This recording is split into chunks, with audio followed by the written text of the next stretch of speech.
Bonjour ou bonsoir, selon l'heure à laquelle vous nous regardez. Je suis votre chroniqueur audio et animateur de podcast à l'ODJ Média, et j'ai le plaisir de vous lire fidèlement une chronique publiée par la rédaction de l'ODJ, sans changer un mot. Une chronique percutante sur un sujet inattendu, et si les Français demandaient bientôt la carte AMO.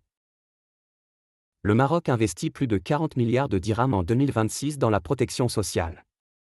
Une stratégie audacieuse qui pourrait bientôt faire pâlir l'Europe. Le Maroc injecte plus de 40 milliards de dirhams pour généraliser la protection sociale. Assurance maladie, retraite, indemnisation chômage, vers un modèle universel ?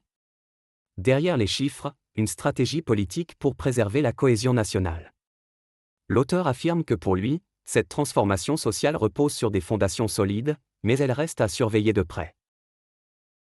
Une couverture sociale marocaine en pleine mutation il y a quelques années à peine, personne n'aurait imaginé que le Maroc puisse se retrouver en position d'inspirer d'autres pays sur la question de la protection sociale.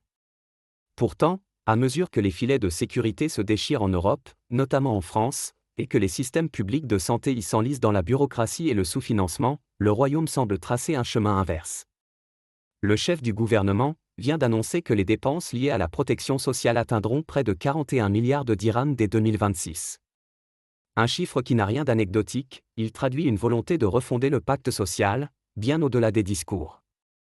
À ce rythme, on se demande sérieusement si, d'ici quelques années, ce ne seront pas les Français en quête de soins décents qui viendront frapper à la porte du Maroc pour une carte AMO. Si l'image peut sembler provocatrice, elle révèle une inversion symbolique des pôles, d'un côté, des pays occidentaux qui peinent à préserver leurs acquis sociaux, de l'autre, un pays du Sud qui tente de les construire, brique par brique, pour toutes ces populations, même les plus précaires. L'auteur poursuit en soulignant que cette couverture sociale repose sur une architecture ambitieuse, mais pas encore achevée. Un chantier à plusieurs étages, mais des fondations solides ? Le gouvernement marocain annonce fièrement que le financement de la réforme sociale a atteint 32 milliards de dirhams en 2024, et qu'il grimpera encore l'année prochaine. Cela ne s'est pas fait du jour au lendemain, la généralisation de l'assurance maladie obligatoire, AMO, la mise en place du programme AMO Tadamon, l'élargissement des régimes de retraite aux indépendants, ou encore la promesse d'un mécanisme d'indemnisation chômage pour les salariés d'ici fin 2025, marquent des étapes importantes. Mais au-delà des chiffres, c'est un changement de philosophie que tente de porter le Maroc, celui d'un État qui ne laisse plus les citoyens sur le bord de la route. Dans les campagnes comme dans les centres urbains, l'accès aux soins, aux allocations sociales et à une retraite digne devient peu à peu une réalité, même si le chemin est encore long. L'auteur insiste ensuite sur l'approche politique du gouvernement marocain, qui fait du social un levier central de gouvernance. La nouveauté réside aussi dans le fait que cette couverture n'est plus un privilège lié au statut, mais une promesse nationale, portée par un État qui affirme, du haut de ses limites budgétaires, que la dignité n'a pas de prix. Le gouvernement marocain ne s'en cache pas, cette réforme n'est pas un simple habillage social, mais un choix stratégique à part entière. Autrement dit, le social devient un levier de gouvernance. Dans un pays où les inégalités territoriales sont criantes, où la jeunesse peine à croire aux discours officiels, et où la pression sur le pouvoir d'achat reste constante, l'État tente une contre-offensive politique par la redistribution. Cette ambition s'inscrit dans une continuité impulsée par le roi Mohamed VI, dont les discours insistent de plus en plus sur la justice sociale, l'inclusion, et la refonte du modèle de développement. Il s'agit donc aussi de stabilité politique. Car on le sait, là où l'État social se délite, la colère populaire trouve souvent d'autres canaux d'expression, parfois violents.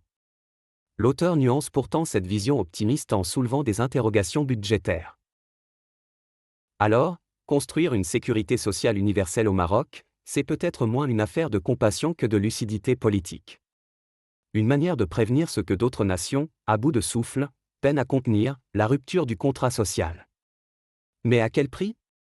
L'équation budgétaire reste fragile et une réforme encore inégalitaire dans ses effets. Si les annonces sont ambitieuses, la question du financement reste épineuse. En dépit des milliards injectés, personne n'ignore que les caisses de l'État marocain ne sont pas inépuisables. La hausse continue des dépenses sociales pourrait rapidement se heurter à des contraintes fiscales sévères, notamment en période de ralentissement économique ou de sécheresse prolongée. Qui va vraiment payer ? Les classes moyennes, déjà pressées comme des citrons par l'inflation ? Les entreprises, confrontées à un environnement fiscal incertain ? Ou les générations futures, à qui l'on transmettra une dette sociale de plus en plus lourde ? Autre incertitude, la capacité de l'administration à absorber et gérer efficacement cet afflux massif de bénéficiaires. La bureaucratie marocaine, souvent lente et inadaptée, pourra-t-elle faire face à cette transition sans générer de frustration ni de désillusion? L'auteur termine avec un regard lucide et ironique sur le retournement de perception entre le Maroc et l'Europe. Malgré les beaux discours sur l'universalité, certains territoires restent mal desservis.